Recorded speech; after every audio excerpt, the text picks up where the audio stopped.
Welcome to this presentation of the module Evaluated Digital Content, which is part of the Digital Content Creation competence area.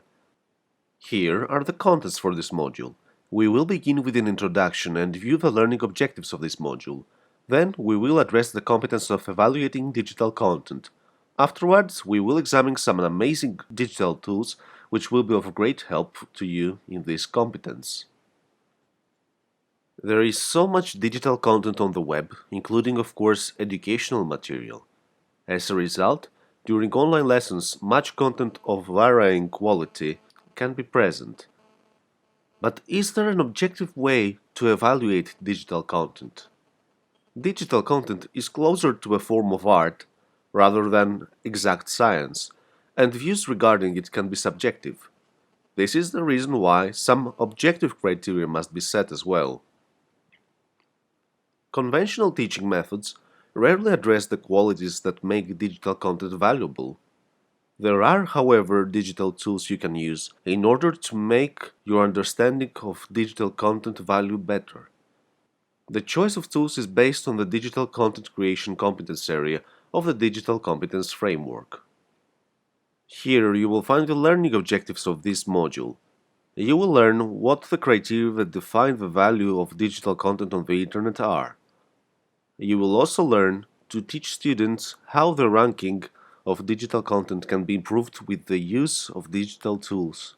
And you will learn how to teach students to combine objective criteria with subjective criteria and contexts. What do we mean when we say that the competence evaluate digital content is part of the digital content creation competence area? It means that in the digital era, educators should be able to create engaging digital content that embeds valuable information while keeping it easily understandable and presentable. It is highly important to recognize the two sides of the coin, the objective value and the subjective value of digital content. You can evaluate digital content by analyzing the individual components which constitute the digital content, and by following objective rules set by search engines.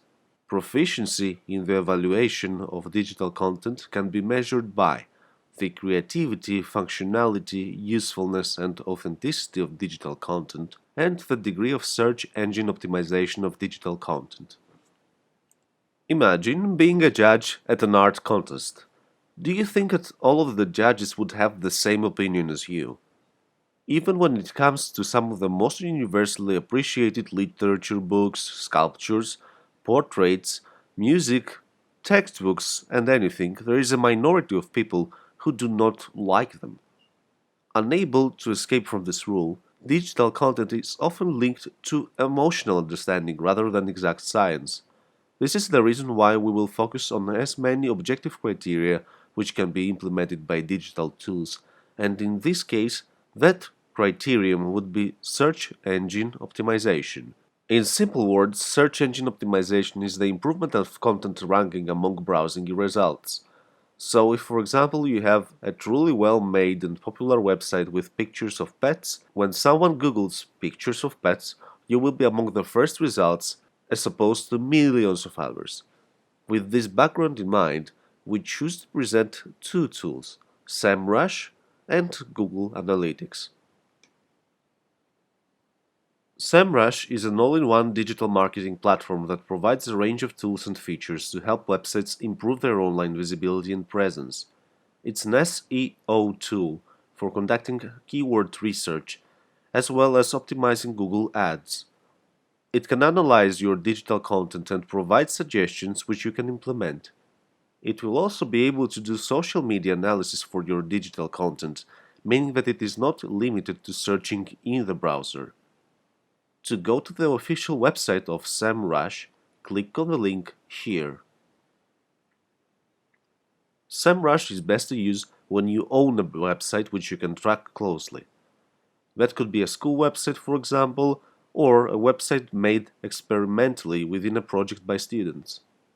While SEMrush offers a wide range of options, it is best to focus on some of them. Beginning with position tracking, it allows you to track your website's rankings in search engine results for specific keywords. Site audit allows you to identify technical issues related to SEO on your website.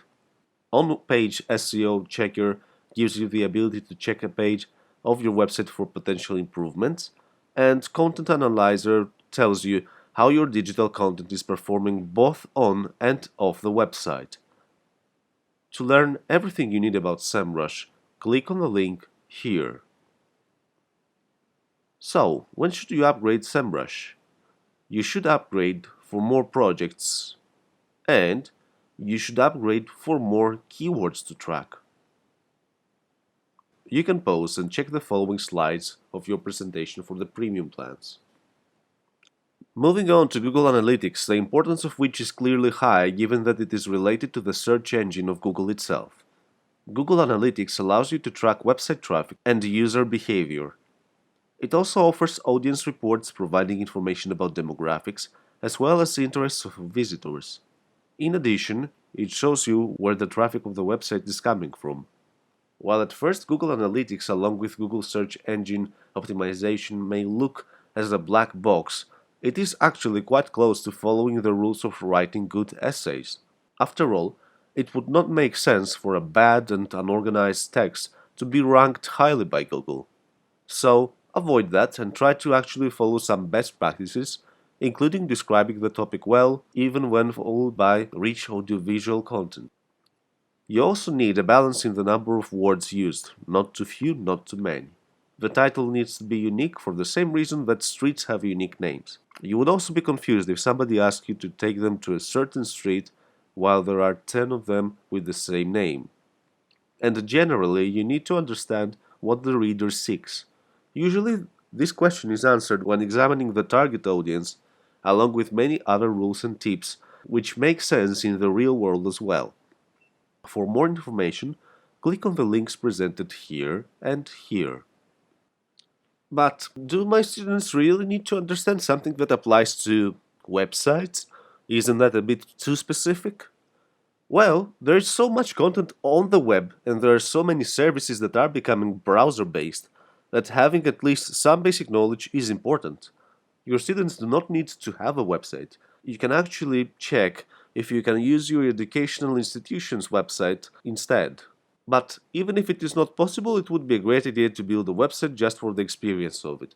Because of course, skills have transferability from one medium to another, so don't be confused if this form of literacy and digital content understanding brings better grades. So, is there any reason to upgrade Google Analytics? Google Analytics is free to use. We hope that these digital tools help you find and evaluate the next web masterpiece. Thank you so much for your attention.